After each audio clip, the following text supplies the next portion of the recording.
Hi, so I hope you're enjoying the course. William here again, and what I wanted to do is go through suitability for mediation. So you'd be very tempted to take any mediation that is possible when you're first a mediator. And I think what it is to be very mindful of when you enter a mediation, then that this is suitable for that. So in a previous video I did, we talked about the ethics around that, and we talked about the Mediation Act and the legislation. And what's really important then is you have to ask the question, is there anything in court at the moment, or is there anything in process with the WRC or another legal process in place?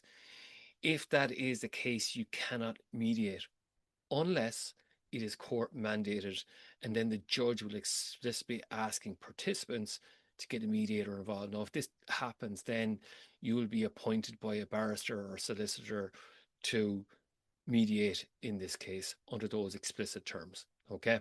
And if that is the case, then is you may have to write up a report for the court very simply to say this is your understanding of the agreement. You will not be asked to give evidence. You will just be asked to give your understanding of the agreement.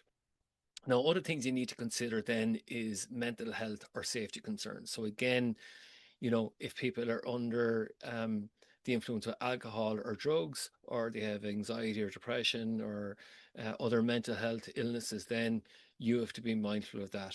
Again, likewise, this is why we get the extra additional training in family mediation, is if there's any threat of violence or there's safety issues that you have concerns about, that you do not um, continue with the mediation process if you can't guarantee the safety of everybody involved. And that's why we have the principle of self-determination, and obviously the principle of the voluntary nature of mediation. Again, here, obviously criminal matters speak for themselves, unless it's linked with restorative justice. And if the case, then you will have extra training on that, where it might be a victim impact um, report on that, right? Again, I would ask you to get extra training on that, okay? Again, here, sometimes if there is a major power imbalance, and a major power imbalance there, if you have concerns over that, if there's a senior person and a couple of people involved there in an organization, a senior and you have something very junior, then this is where we would recommend that you have how do you to restore that balance there? How do you create equilibrium? So again, they're entitled to bring somebody with them into the mediation if you think that is the best course. So that's a union member or a family member or a friend or a work colleague. Okay. The other thing then is the intellectual imbalance. And this is why elder mediation is such a growing part of mediation in Ireland. And this is where people have capacity to make decisions there. So again, there might be a power of attorney who is the person that's going to represent the best interests of that person there. So again, elder mediation, we ask you to find out more about that. So again, if there's the capacity to mediate, you have to look for that in there. So again, really what we're doing here is we're screening and we're asking the right questions when we're engaging in the mediation process. Again, we talked about alcohol and drugs, and obviously that impairs people's decision making, and again, it voids any legal contracts if they're under the influence there. Again, you need to be careful then is that you have the right decision makers in the room. They may lack the authority there. So if you want a public apology from a CEO, for example, and the CEO is not in the room, it's very hard to get an agreement around that because you don't have the right decision makers in the room. So again, you have to be looking out for is, do they want their day in court, or are they looking for publicity? And if they're looking for publicity, then, or the case highlighted, then you have to go, listen, are they abusing the process here? Now, another thing is the timing. So is this too soon or is it too late? If it's too late, then a lot of damage has been done. People are solidified in their positions, and probably it's not going to be suitable here. Yet, if the moment is ripe, that's where things have been allowed to calm down a little bit there. People have been able to gather themselves a little bit and able to be more reflective. So it all is situational, and you have to be the best judge of that to say, actually, is this it? Now, remember, as a mediator, dare you to be the optimist. So, listen, we can resolve this. And really, what it is to understand the underlying needs and interests and positions of people. So, this is why it's really important to listen with intense curiosity and strategic listening. Say, actually, is this suitable for mediation? So, to help you with this is where we have these questions outlined here.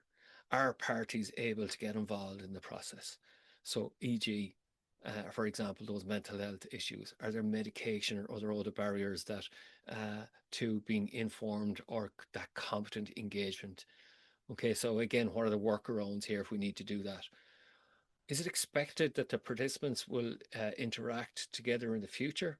So again, that then what a good agreement looks like. It could be an apology, there could be compensation. If it's commercial, then to say, listen, actually, this is something that we could really resolve here, and what is it that we really need to prioritize if there are many issues there. And I think that what's one of the key things there is to understand what are the key things we need to prioritize here.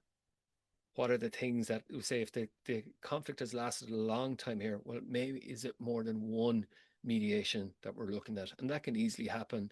And if that is the case, then you say, listen, seems to me there's a range of issues here. What we might do is set out a schedule to do that, and there might be a bit of negotiation about that with people before the very first session to say, listen, I'm hearing a lot is going on here, so I need to talk to the other person then as well to figure out if they're in agreement to do something longer to uh, resolve all the key issues that are identified here. Moving on, then you need to start figuring out, we'll say, is this really intense in the conflict here? Is there conflict fatigue? Are they ready, willing, and able for that? Are they already exhausted, or is this something that um, can be done in a week or two? So it all depends, all situational, as we were talking about there before. And what's the history of the parties? This is giving you a good idea what's going on there. Again, listen now to what are the other efforts that have been made to address the conflict. Now, if some people are saying, well, you're the third mediator that's coming in to mediate this specific conflict, then, well, that might raise your concerns here. So just be looking out for that. Okay. And then if that did happen, what worked, what didn't work? And this is where you as a mediator then can really shine to say, actually, well, if something did work, well, maybe we can build upon that. And how can you learn from the other mediations or other attempts that didn't work? So that's something where you can design into your mediation process or your approach. Again, be very clear. Is there a genuine desire to use mediation? Are they willing to listen and hear and think about the other person here or the other party? And this is where you might ask the question then, and this is where you're able to get more clarity then is, what might be a workable solution that you could both live with? Now, if they're able to do that, then this is giving you strong signals of intent to really engage with the mediation process. Now, remember, you have to ask that question. What's our best alternative to a negotiated agreement? So, if you're not successful with this mediation, then what is the next best thing that they could do? So, this is what's keeping them out of the mediation is to say, listen, it's more attractive to go to a different process there, okay, or an alternative dispute resolution process. And finally, then, it's on that is the what now? What's keeping them in the room? Like if this mediation is not a success, what might that mean to them? So, for example, if it goes to legal, then that's where it could run into hundreds and thousands of euro potentially in a commercial case. Are they willing to take that risk where they've only a 50-50 chance of that being successful? And then finally, again, just reiterating what we said already, is there a significant power imbalance there? And how do we actually make that more balanced there? So again, that you're making it in a way that's easily accessible for people to have that sense of power balance there. So do we ask a friend, a union, colleague, family member, whoever, to represent our needs or to be that trusted advisor within the room. So that's it. That's the overview of the suitability for mediation. Thanks for watching.